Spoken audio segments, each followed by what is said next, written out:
All right, today we are jumping into a really powerful critique of polygamy from a text called Sacred Betrayal. Now, this piece makes a provocative, pretty unflinching argument, so let's just get right into its central claim. So, the source doesn't waste any time, it puts its main idea right up front. The author says we shouldn't even see polygamy as a religious institution, but instead, as they put it, marital betrayal granted a divine license. And that one phrase, well, that's the core idea we're going to unpack here. So what do they actually mean by this term sacred betrayal? Let's break that down. Okay, so the author calls it a kind of dark cosmic joke that's played on the first wife.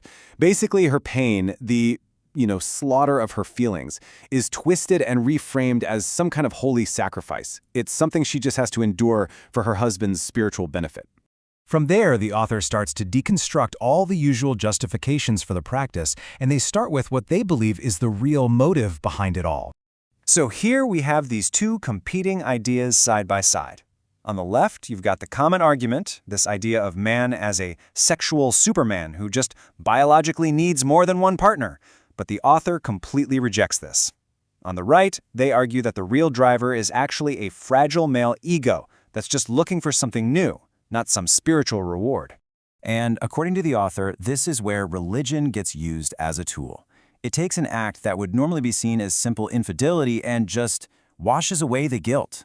The sacred text becomes a shield, right? It protects the man from those pangs of conscience. All right, next up, the author takes on the single most common condition that's used to permit polygamy, this requirement that a husband has to be perfectly just to all his wives. And the source just asks this really direct rhetorical question.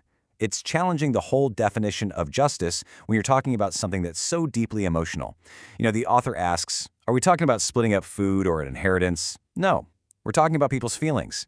And this pizza metaphor, it just brilliantly illustrates the point. I mean, you can't slice up love and affection into perfectly equal, measurable pieces. It's impossible.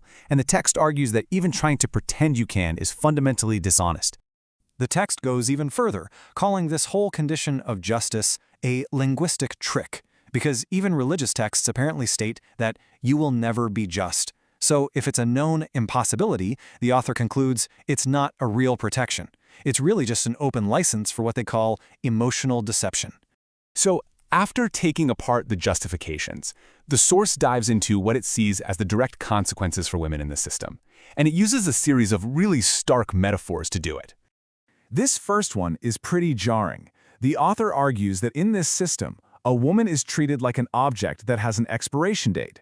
Once she's not considered new anymore, a newer model is just brought in to replace her. And that idea builds into the next one. The man isn't a partner, he's a collector. He's just acquiring different women for different reasons. One for having kids, maybe another for fun, and a third for social standing.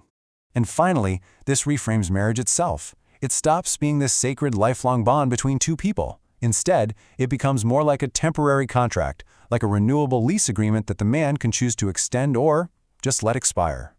So then the author asks the obvious question. Why is this a one-way street? Why is this a right that's exclusive to men? Their conclusion is that it has absolutely nothing to do with biology or religion. Instead, they argue it's a system designed to manage, and this is a provocative phrase, human breeding farms. It's a way to make sure inheritance lines are clear and to keep men in control of the wealth. And this whole line of thinking leads us to the author's final, and I think most profound, critique. It's one that questions the very divine nature of the practice itself. Now, in what is probably the text's most provocative metaphor, religion itself is cast as as what the author calls a spiritual pimp. They argue that religion acts as an enabler, giving a stamp of approval to male desires, by convincing women that accepting humiliation and sharing their husband is actually a holy act. It's their ticket into paradise. And so this is where we're left. We're left with the author's ultimate challenge. And it's a question that's not really aimed at the followers of the practice, but at its divine foundation, asking, what kind of God would ever consent to one man's happiness being built on the misery of women?